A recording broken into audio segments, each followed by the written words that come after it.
Halo Gadgetiers, pernah nggak berpikir atau berangan-angan punya smartphone yang bisa gonta-ganti lensa?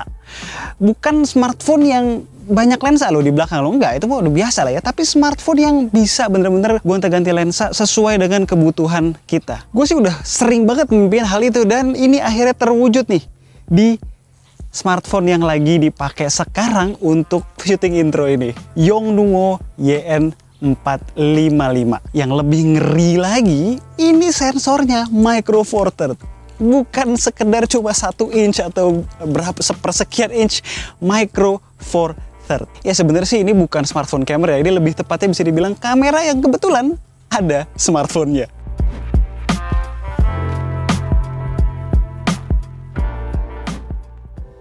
Info dulu nih ya, buat yang belum tahu, Yongnuo tuh perusahaan asal China yang banyak menjual aksesoris kamera. Salah satu lampu yang gue pakai sekarang mereknya Yongnuo nih. Sebelum ngerilis Yongnuo YN455 di Juli tahun ini, Yongnuo sudah pernah merilis generasi sebelumnya, YN450M di awal 2020. Sekedar info, kamera ber-HP ini so far hanya dijual di China. Tapi jangan khawatir, buat yang minat seperti kami bisa membelinya di Tokopedia Apple Tree.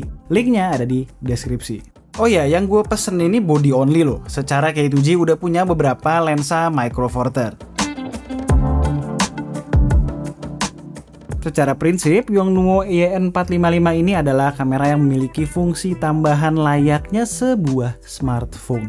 Makanya nggak heran kalau bentuknya ya seperti kamera beneran.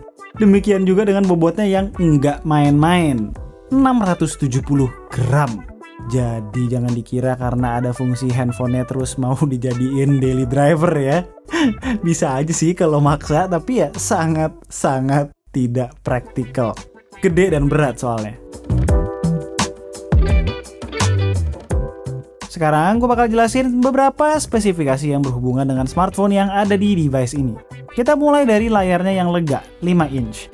Lalu basis OS-nya Android 10, jadi nggak perlu belajar banyak untuk mengoperasikannya.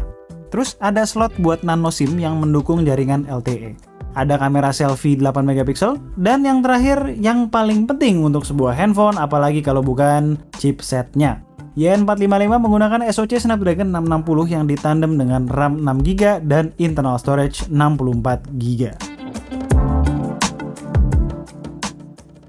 Sedangkan untuk spesifikasi yang berhubungan dengan kamera, yang paling basic tentu sensor kameranya 4/3 inch alias Micro Four Thirds beresolusi 20 megapiksel. So far ini adalah sensor kamera pada smartphone paling gede yang pernah gue coba, atau mungkin paling gede yang available di pasaran saat ini. 3 lensa Lumix GH5 yang kami punya kompatibel semua di Yongnuo YN455. Bisa kita atur autofocus dan bukaannya. Next ada flashlight, ada 2 jack 3,5 mm buat mic maupun headphone. Lalu 2 port USB-C, satu buat ngecharge dan transfer file, dan satu lagi buat OTG. Lalu ada slot micro SD dan removable battery berkapasitas 4400 mAh. Artinya bisa beli beberapa baterai buat backup. Sayangnya nggak dikasih charger eksternal nih, jadi baterainya cuma bisa di-charge di dalam body menggunakan charger 18 watt bawaan dari paket pembelian. Oh ya, kalau butuh jepret seharian, bisa sambil nyolok powerbank ya. Last, ada screw 1/4 inch buat mounting cold shoe yang dikasih juga di paket pembelian. Coba bayangin, ketika semua fitur atau spesifikasi yang gue sebutin tadi dilebur jadi satu, kayak mimpi jadi kenyataan gak sih? Gue kasih contoh nih ya, skenario penggunaannya. Kita bisa jepret foto dengan hasil yang luar biasa bagus. Detail kece, tone warna beneran natural, bokehnya creamy, dan shallow depth of field selayaknya kamera beneran.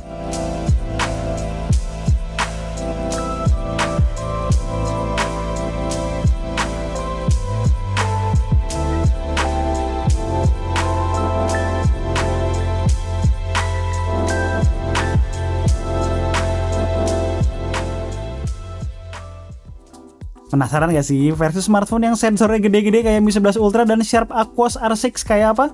Yang pasti yang langsung kelihatan adalah tidak ada overprocessing sama sekali di sini. Tajam tanpa terlalu tajam kena sharpening, warna nggak over mencolok mata, kontras juga nggak lebay. Bener-bener yang diandalkan adalah besaran sensor dan kualitas lensa yang dipakai. Area yang jelas Yongnuo menggilas kedua smartphone lainnya ini adalah natural bokehnya yang bener-bener creamy. Terus gimana kalau dibandingin dengan kamera smartphone yang punya kelebihan menghasilkan foto sosmed ready? Versus Vivo X60 Pro terlihat beda konsepnya. X60 Pro memberikan hasil yang mateng. Jadi setajam gibahan netizen. Yang selesai jepret langsung bisa siap tayang. Sementara itu Yongnuo Y455 memberikan baseline yang kuat dengan dynamic range yang luas. Warna masih bisa dimainin dengan detail yang bisa disesuaikan selera ketika editing.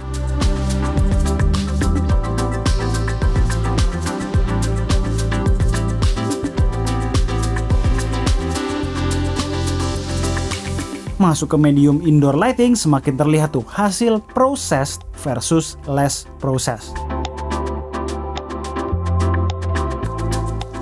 Secara hasil fotonya ya sebenarnya rada mentah.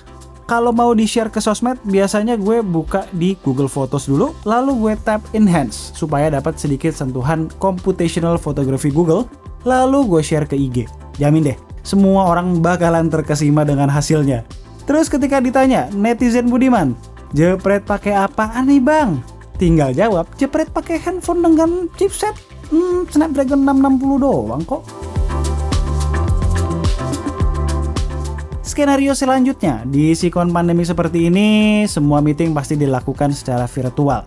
Dengan kamera ber-HP ini, kita bisa virtual meeting dengan beberapa aplikasi virtual meeting dengan sistem kamera yang canggih. Ditambah ada viewfinder dedicated berkat layar yang bisa ditilt. Otomatis kualitas video yang dihasilkan bakalan dewa banget. Mau live IG dengan shallow depth of field? Ya bisa. Begitu juga misalnya kalian ingin menggunakannya jadi kamera eksternal buat laptop kalian. Dengan catatan dalam skenario ini resolusi maksimalnya 1080p aja. Kalau record normal sih bisa up to 4K 30fps.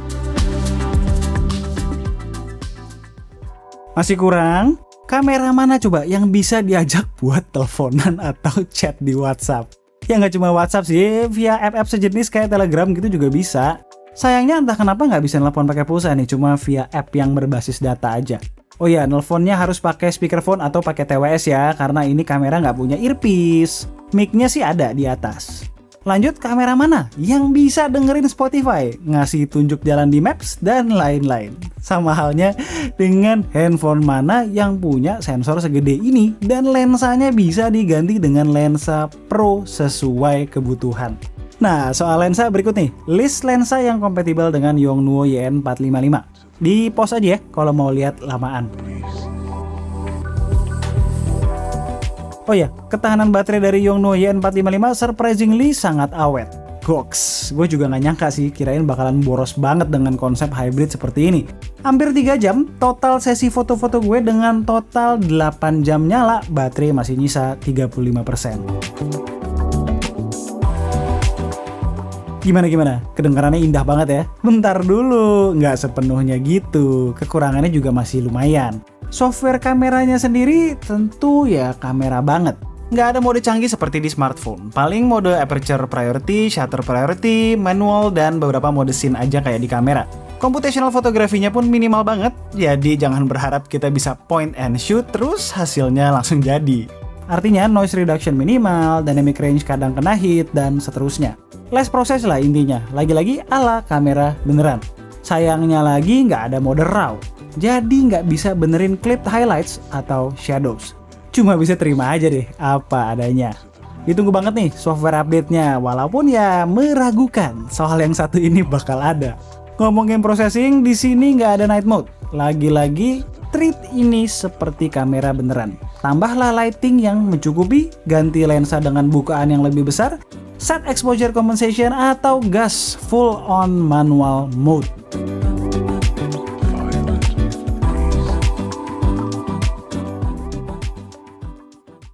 Next, video mode-nya belum memanfaatkan potensi yang ada, mentok di 4K 24 dan 30 fps.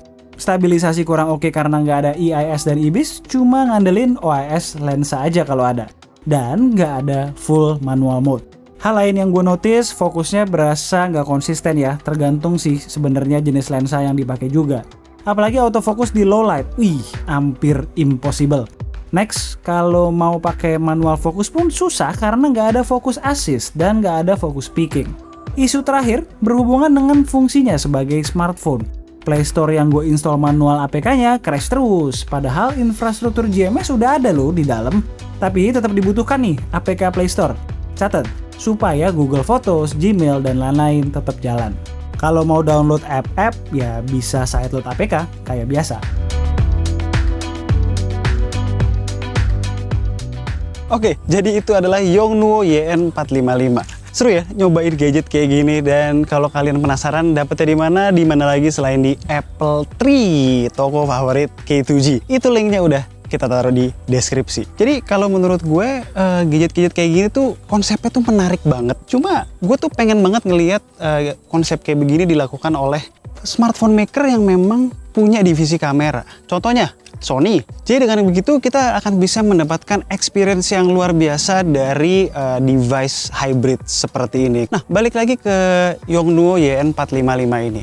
Menurut gue device ini bukan buat 99,5% orang di luar sana, terutama yang mencari sebuah kamera di smartphone yang ringkes, yang simple, ringan. Tapi gue bisa melihat device ini dibeli oleh orang-orang yang mungkin super entusias kayak gue, yang kebetulan memang udah invest banyak di lensa-lensa Micro Four Thirds, sehingga bisa terbuka berbagai possibilities untuk kegunaan lensa-lensa tersebut. Oke, sekian aja video dari gue. Kali ini gue Alessa, ini K2G. Jangan lupa di subscribe dan tunggu racun-racun kami berikutnya. Ciao.